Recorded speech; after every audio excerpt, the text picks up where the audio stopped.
पहुंचे तो फिर सूचित कीजिएगा, मैं सुनाती हूँ कि सकल कल्याण की घर में तलहेटी नहीं होती।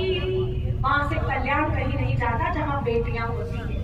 कि सकल कल्याण की घर में तलहेटी नहीं होती, सर्व शुभ लाभ की सूचक श्रीएठी नहीं होती।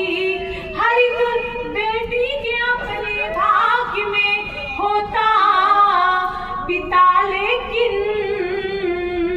यहाँ हर एक पिता के भाग्य में बेटी नहीं। वाह वाह वाह वाह, बढ़िया बढ़िया। वो हर एक पिता सौभाग्यशाली है जिनके घर में बेटियां होती है। जब मंच से मैं ये बात कहती हूँ तो कई बार कवि ये कह बैठते हैं कि क्या ये बेटे बाढ़ में बहकर आए हैं। क्यों बेटियों की बात करना प्राथमिकता हो जाती है।